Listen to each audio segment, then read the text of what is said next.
प्रतिबिंब, इससे पहले हम लोग इससे पीछे का अगले वीडियो में देख चुके हैं। अगर आप लोगों वाला नहीं देखे हैं तो पहले उसे जाकर देख ले, फिर इसे देखिएगा तो ज़्यादा समझ में आएगा। ये इसका पार्ट बता था प्रतिबिंब। प्रतिबिंब तो प्रतिबिंब कोई भी दर्पण के सामने कोई वस्तु रखते हैं तो इस वस्तु की उस दर्पण में जो आकृति बनती है उसे ही हम लोग प्रतिबिंब बोलते हैं। ये तो सिंपल में हो गया। और दूसरे शब्दों में हम लोग बोल सकते हैं कि ये कोई दर्पण है और कोई यहाँ पर वस्तु है, तो उसके किसी एक बिंदु से एक बिंदु से कोई किरण चलकर यहाँ से परिवर्तित होकर किसी दूसरे बिंदु पर इसकी किरणें मिलती हुई प्रतीत होती है। मानिए वस्तु है, एक दर्पण है, वस्तु है, इससे यहाँ से चली किरणें और परावर्तन के पश्चात यहाँ मिल गई दूसरे बिंदु पर, तो इस दूसरे बिंदु को पहले बिंदु का प्रतिबिंब बोलते हैं। अगर ये वास्तव में मिलती हैं तो वास्तविक प्रतिबिंब बनता है, और अगर मिलती हुई हमें प्रतीत होती हैं तो आभासी प्रतिबिंब बनता है। अतः हम कह सकते हैं कि प्रतिबिंब दो प्रकार का होता है, एक वास्तविक, एक आभासी। ठीक है, तो प्रतिबिंब समझ में आया। प्रतिबिंब होता क्या है? जो दर्पण के सामने कोई वस्तु को रखते हैं उसमें जो आकृति बनती है वही प्रतिबिंब होती है। दूसरे शब्दों में कि जब वस्तु से प्रकाश की किरणें किसी बिंदु से चलती हैं और परावर्तन के पश्चात किसी दूसरे बिंदु पर मिलती हैं तो उस दूसरे बिंदु को पहले बिंदु का प्रतिबिंब बोलते हैं, या मिलती हुई प्रतीत होती है तब भी प्रतिबिंब भी बोलते हैं, बट वो आभासी होता है और एक वास्तविक प्रतिबिंब होता है। अगर वास्तव में मिलती हैं तो वास्तविक प्रतिबिंब हो जाएगा, और अगर मिलती हुई प्रतीत होती हैं तो आभासी प्रतिबिंब होगा। ठीक, फिर इसके आगे आता है मिरर। मिरर यानी दर्पण, प्रतिबिंब हो गया। अब इसके बाद आता है मिरर, दर्पण। ये दर्पण क्या होता है? एक ऐसा चिकना पारदर्शी माध्यम जिसके एक तरफ लाल ऑक्साइड का पेंट अथवा पाले या चांदी की कलई कर दी जाती है और दूसरा तरफ परावर्तन तल होता है, उसे हम लोग दर्पण बोलते हैं। ऐसा चिकना या पालिशदार तल पारदर्शी माध्यम जिसके एक तरफ चांदी या पारे की कलई तथा लाल ऑक्साइड का पेंट कर दिया जाता है और दूसरा तरफ परावर्तन तल होता है, ऐसे निकाय को हम दर्पण बोलते हैं। ठीक, ये दो प्रकार का होता है। एक तो होता है प्लेन मिरर, समतल दर्पण, और दूसरा होता है स्फेरिकल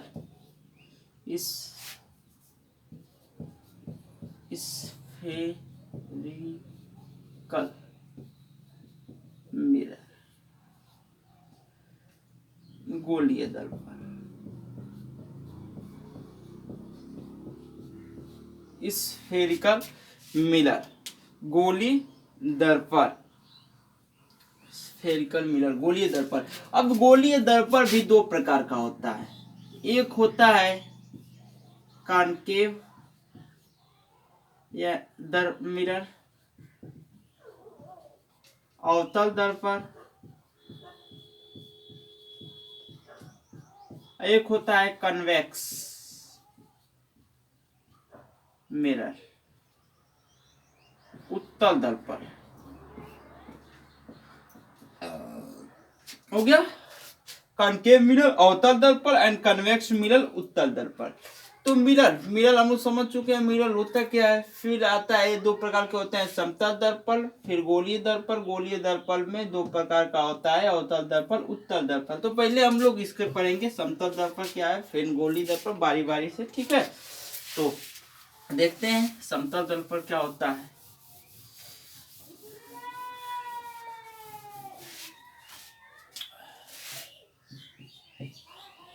प्लेन मिरर,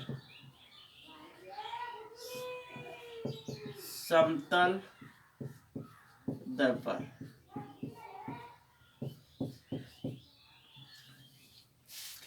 ऐसा दर्पण जिसका परावर्तन तल समतल होता है उसे हम लोग समतल दर्पण करते हैं। जैसे हम लोग इसका दिन प्रतिदिन अपने आप को फेस देखने में इसका इस्तेमाल करते हैं। हम लोग घरों में अक्सर समतल दर्पण ही पाया जाता है और इसमें हम लोग अपना फेस देखते हैं।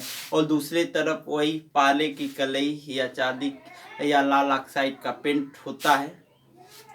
पारे की कलई तथा लाल ऑक्साइड का पेंट होता है। इसलिए मैं इसे बार बार बोल रहा क्योंकि ये कभी कभी पूछ देता है।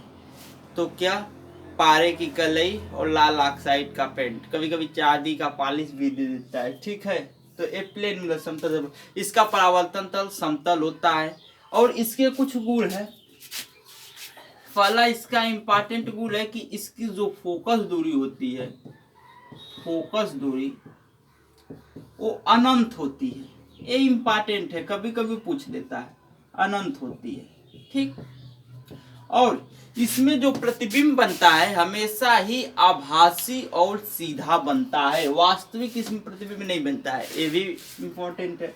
इसमें हमेशा आभासी तथा सीधा प्रतिबिंब बनता है और इसकी दूरी, जितनी दूरी पर वस्तु दर्पण से रहती है उतना ही दूरी पर पीछे प्रतिबिंब दर्पण से बनता है।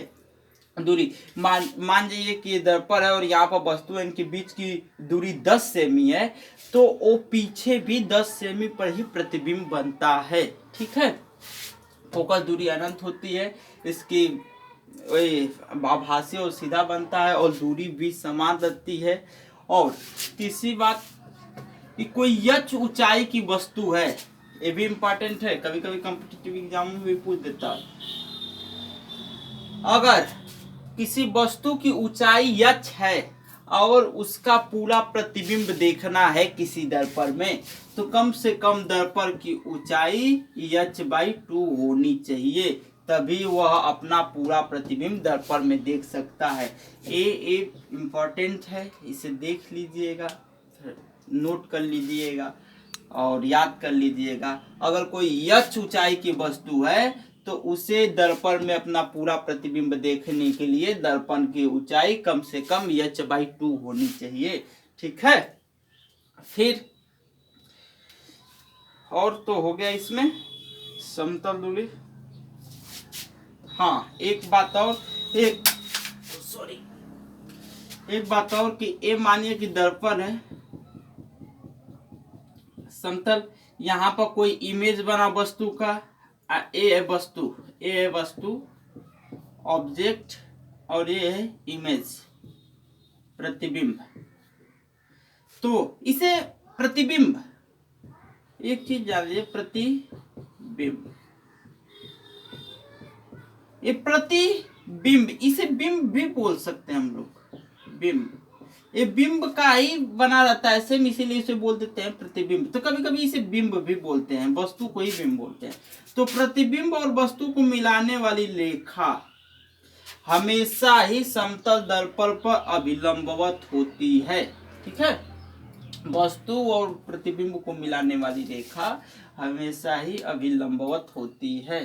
ठीक है, ये तो हो गया प्रतिबिंब और इसकी फोकस दूरी अनंत होती है। ठीक, इतना हो गया, समतल दर्पण खत्म। समतल दर्पण में ही इतना ही है, इससे ज्यादा कोर्स में नहीं।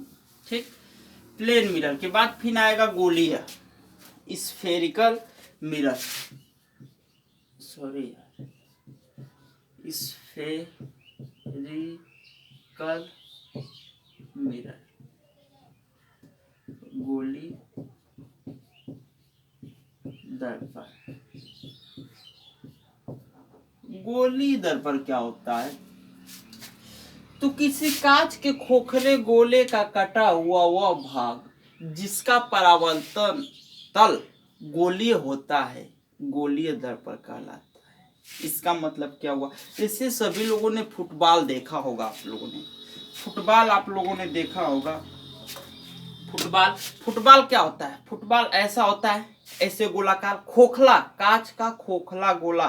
फुटबॉल में वायु रहता है और बाहर परत रहती है। तो ऐसे ही मान जाइए कोई कांच है और ऐसे खोखला है, गोला है, और उसे हम यहाँ से ऐसे मान लीजिए काट दिए, ऐसे कट कर दिए, यहाँ पर ऐसे कट कर दिए, ऐसे कट कर दिए, तो ये वाला ऐसा एक भाग बचेगा, ठीक है, ऐसा, ये तो पूरा भरा रहेगा, ऐसा एक भाग बचेगा, ठीक है।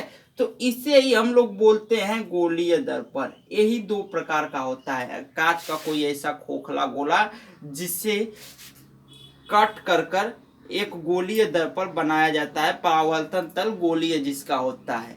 तो ऐसा देखिए, जैसे तो 2D है, तो 2D पर हम सिर्फ ऐसे ही बना सकते हैं, बट ऐसा होता नहीं है, ऐसा नहीं होता है, बल्कि ये ऐसा होता है, ऐसा ऐसा ऐसे देखा जाता है, ठीक है।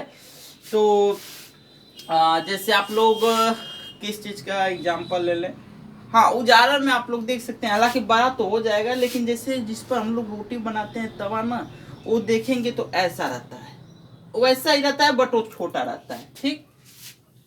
तो ये देखिए, स्फेरिकल मिलर गोलीय दर्पण क्या है, कांच के, किसी कांच के खोखले गोले का कटा हुआ वह भाग जिसका परावर्तक तल गोलीय होता है, उसे हम लोग गोलीय दर्पण कहते हैं। ये दो प्रकार का होता है, गोलीय दर्पण दो प्रकार का होता है, एक अवतल, अवतल, एक होता है उत्तल, ठीक।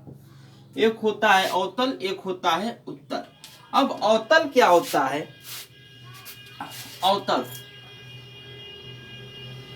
अवतल दर्पण गोलीय दर्पण का वह भाग जिसके बाहरी भाग में चांदी या पारे की करई तथा लाल ऑक्साइड का पेंट कर दिया जाता है। देखिए ये वाला मान जाइए हमने कर दिया ऐसे कलई, तो ये जो हुआ ये बचा आपका परावर्तक तल, ये हुआ परावर्तक तल। परावर्तक तल जहां से किरणें परावर्तित हो उसी को बोलते हैं परावर्तक तल, यानी अंदर वाले भाग में। देखिए कि इसका पहचान तरीका ए अ है ना, अ से अंदर वाला भाग अगर परावर्तक तल रहेगा तो उसे अवतल दर्पण बोलेंगे, ठीक है।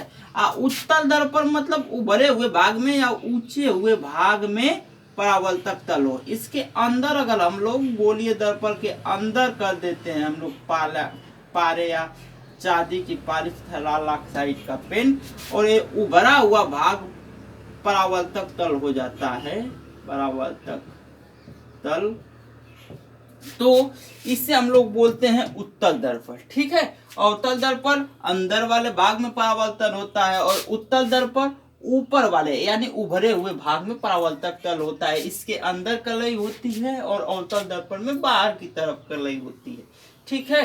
ये हुआ दर्पण, अवतल दर्पण, उत्तल दर्पण। अब इसमें अवतल दर्पण के बारे में पढ़ेंगे, फिर उत्तल दर्पण के बारे में पढ़ेंगे, बट इससे पहले हम लोग एक मिनट, कुछ गोलीय दर्पण से अब संबंधित कुछ इसमें पॉइंट हैं उसे हम लोग देख लेंगे, जिससे हम लोग आगे चलकर बहुत आसानी होगी समझने में चीज़ों को। तो देख लेते हैं। अब तो अवतल और उत्तल पता हो गया होता क्या है, इसे आप लोग नोट बनाते हैं। अब नोट बनाने वाली चीजें ही हैं, बनाते चलिए, और थोड़ा अपने से भी बुक को पढ़ा करें, बुक को जरूर पढ़ा करें, इससे आप लोग को बहुत कुछ सीखने को मिलेगा, ठीक है।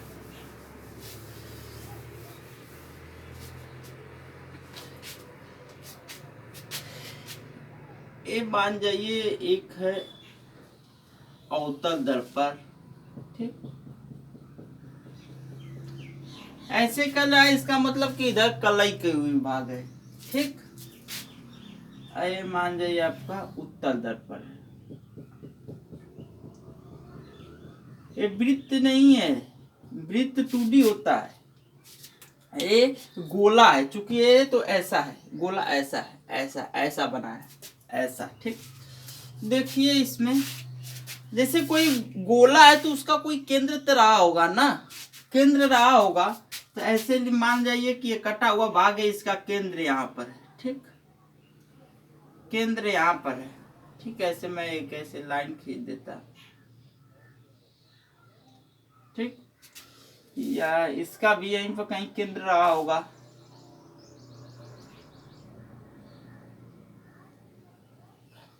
आप इसे भी आगे बढ़ा सकते हैं, उससे कोई दिक्कत नहीं। तो ये जो केंद्र होता है इसे बोलते हैं वक्रता त्रिज्या। वक्रता त्रिज्या, वक्रता त्रिज्या इस केंद्र को बोलते हैं। यहाँ पर इसका नाम दे दिया एक्स सी एफ, और इसके ठीक बीचों बीच में इसे बोलते हैं पोल, ध्रुव, ध्रुव पोल इसे बोलते हैं। और इसके पोल और सी यानी वक्रता त्रिज्या के बीच में, यहाँ पे एक नाम इसे भी दे दिया पी, ठीक बीच में होता है एफ यानी मुख्य फोकस। एफ इसे बोलते हैं मुख्य फोकस।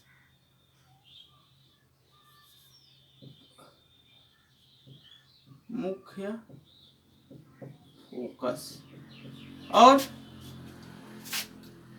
इसे बोलते हैं प्रिंसिपल एक्सिस, मुख्य अक्ष। मुख्य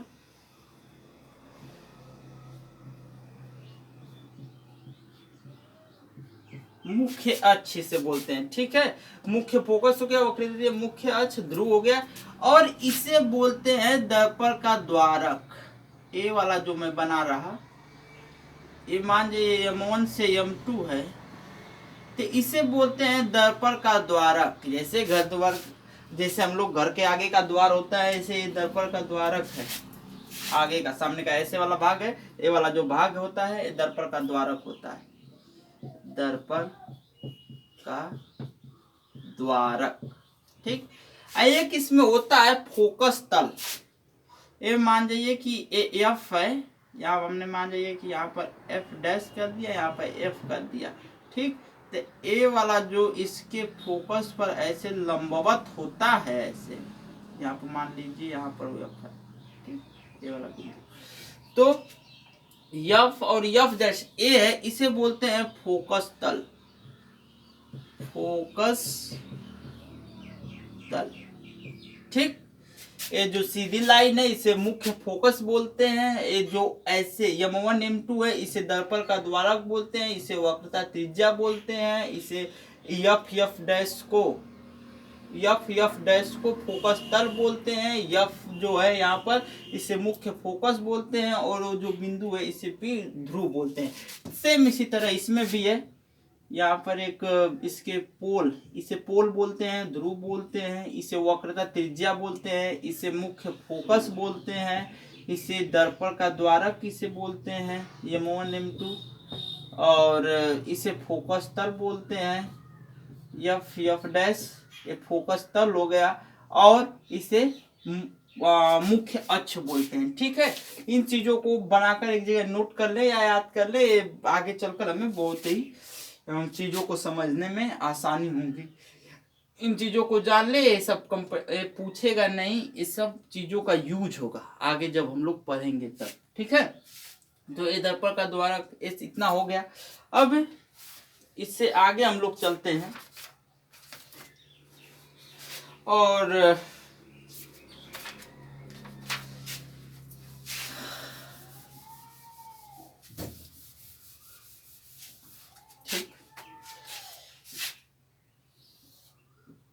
एक अवतल दर्पण है,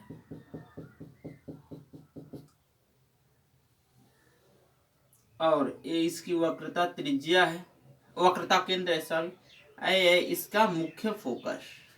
ठीक, तो पोल से ये पी हो गया, पोल से वक्रता केंद्र के बीच की दूरी को इसकी रेडियस बोलते हैं, वक्रता त्रिज्या बोलते हैं। ठीक है, इसे आ से प्रदर्शित किया, यहाँ से मान लीजिए, यहाँ से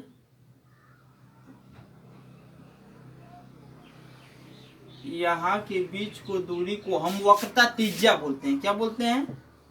वक्रता त्रिज्या, रेडियस ऑफ कर्वेचर, त्रिज्या। ठीक, और एफ और ध्रुव, मुख्य फोकस और ध्रुव के बीच की दूरी को हम यहाँ पोल से है, यहाँ में बना रहा है या नहीं, यहाँ ध्रुव से। ध्रुव और मुख्य फोकस के बीच की दूरी को हम लोग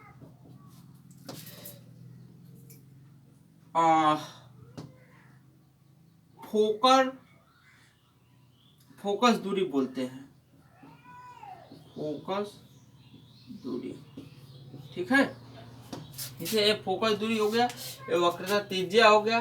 ठीक, अब इन वक्रता त्रिज्या और फोकस दूरी में एक संबंध है, relation between A radius of curvature and focal length. ठीक, तो इनके बीच एक आता है संबंध, जो कभी कभी इस पर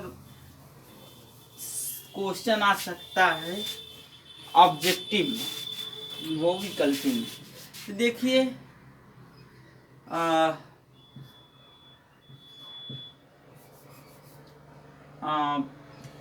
are and relation between R and F. ठीक, वक्रता त्रिज्या तथा फोकस दूरी में संबंध। तो इसे देखा गया प्रयोगों द्वारा कि F बराबर हमेशा R/2 होता है। पहले इसका कोर्स में प्रूव किया जाता था, कैसे होता है निगमन किया जाता था, बट अब कोर्स से बाहर हो गया। तो सीधा इसका फार्मूला ही होता है F बराबर R/2। इसका मतलब क्या हुआ कि जो ये हम लोग का C है, AF है, ये हमेशा पोल और वक्रता केंद्र के ठीक बीचों बीच में रहता है।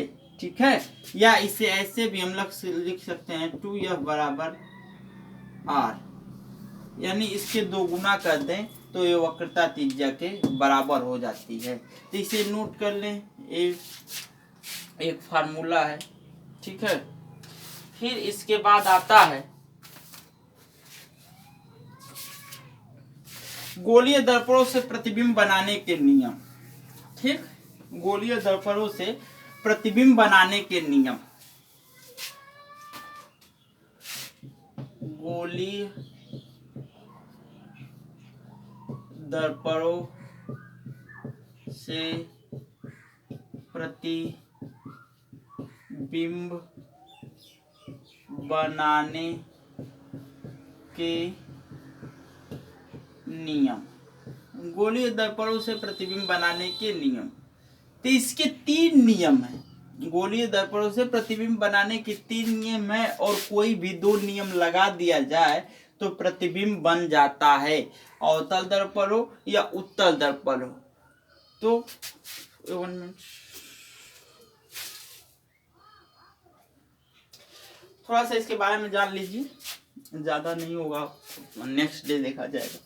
तो गोलीय दर्पणों से प्रतिबिंब बनाने के निम्नलिखित 3 नियम हैं, और इसमें से कोई भी 2 नियम लगा दिया जाए तो उसमें से प्रतिबिंब बन जाता है, अवतल दर्पण हो या उत्तल दर्पण हो। ठीक हो, ऐसे ही पहले ऐसे बता दे रहा, फिर कल इससे थोड़ा सा बढ़िया से डिस्कस होगा। पहले सिंपल ही बता दे रहा, कल इसके बारे में लिखा जाएगा, आप थोड़ा सा देख लीजिए, समझ लीजिए। ठीक है, तो ये मानिए कोई अवतल दर्पण है। ठीक, अवतल दर्पण हो गया, ऐसे इसका मुख्य अक्ष है C वक्रता केंद्र और मुख्य फोकस।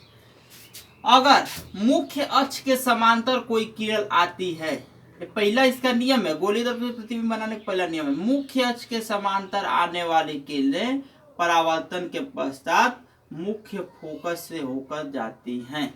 ठीक है, मुख्य अक्ष के समांतर आने वाली किरणें परावर्तन के पश्चात हमेशा मुख्य फोकस से होकर जाती हैं। ठीक है, या यही अगर उत्तल दर्पण हो और ऐसे कलाई हो, इसमें अंदर की तरफ होता है,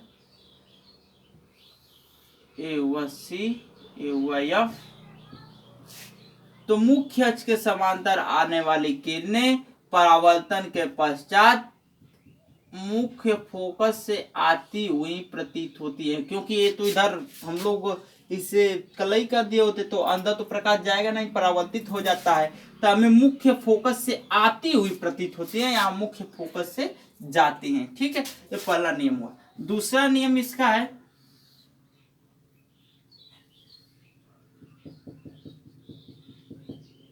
ये हुआ एफ, ये हुआ सी, ऐसे इसका ले लो,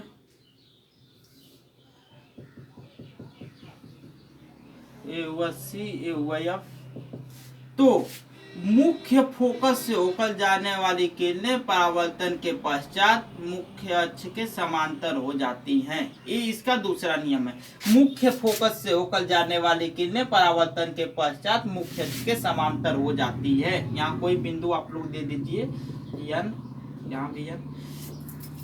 और उत्तल दर्पण में मुख्य फोकस की तरफ जाने वाली किरणें परावर्तन के पश्चात मुख्य अक्ष के समांतर हो जाती हैं। ठीक है, तो ये रूल है। इसके बारे में कल बढ़िया डिस्कस करा जाएगा, फिर से एक बार बोल दूंगा, अभी देख लीजिए। सिर्फ मुख्य अक्ष के समांतर जाने वाली किरणें परावर्तन के पश्चात मुख्य फोकस के से होकर जाती हैं, और मुख्य फोकस से होकर जाने वाली किरणें परावर्तन के पश्चात मुख्य अक्ष के समांतर हो जाती हैं। फिर सेम वही वाला कंडीशन उत्तल दर्पण में भी है। मुख्य अक्ष के समांतर जाने वाली किरणें परावर्तन के पश्चात मुख्य फोकस से आती हुई प्रतीत होती हैं, या दूसरा नियम है, मुख्य फोकस की ओर जाने वाली किरणें परावर्तन के पश्चात मुख्य अक्ष के समांतर हो जाती है। और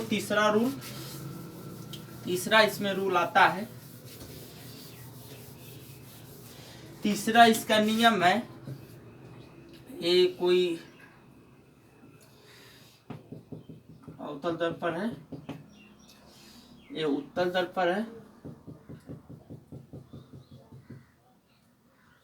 ऐसे हुआ, ये हुआ सी, ये हुआ एफ, ऐसे इसमें ये हुआ सी, ये हुआ एफ।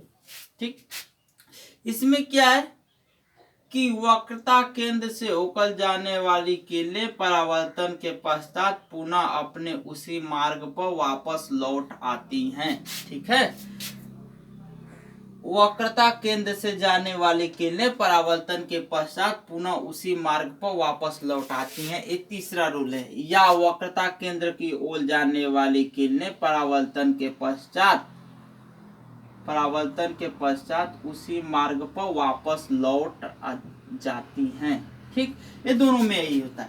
और ये हमेशा ये जो दर्पण है ना, इसके अभिलंबवत होते हैं। मान लीजिए कि ये दर्पण है, तो इससे फोकस या वक्रता केंद्र से, ये सी है, या अगर इससे कोई भी किरण जाती है तो ये हमेशा, ये दर्पण है ना, तो ये दर्पण यहाँ से हमेशा कोई जो बिंदु यहाँ पर जो रहेगा उसके साथ ये 90 अंश का कोण बनाती है। ठीक, या ऐसे इसी से जाए तो ये हमेशा जिस बिंदु पर पड़ेगी वहां से 90, एक ऐसे देखिए दर्पण है, यहाँ पर मान लीजिए कि कोई यहाँ पर ऐसे किरण पड़ी, ये वाला बिंदु है, तो इससे अगर स्पर्शी हम खींचे तो ऐसे खींचा जाएगा ना, तो इसीलिए यहाँ पर 90 अंश का बनाता है उस बिंदु पर से। ठीक, तो ये हमेशा जब फोकस या वक्रता केंद्र से किरणें जाती हैं तो दर्पण पर हमेशा अभिलंबवत होती हैं। ठीक है, और तीसरा रूल ये है कि वक्रता केंद्र से होकर किरणें जो जाती हैं वो परावर्तन के पश्चात फिर उसी मार्ग पर वापस लौट आती हैं। ठीक है, तो इतना सफिशिएंट से कल इसके किसी भी दो रूल को लगाकर दर्पण कैसे प्रतिबिंब बनता है ये देखा जाएगा। ठीक है, तो अब नेक्स्ट डे बस इतना ही आज के लिए। और हाँ, किताब जरूर से पढ़िए, किताबों में आप देखिए, आपको ज़्यादा नॉलेज मिलेगा, और इन चीज़ों का नोट बनाते चलिए, फिजिक्स पूरी ख़त्म की जाएगी। ठीक है, नेक्स्ट दिन मिलते हैं।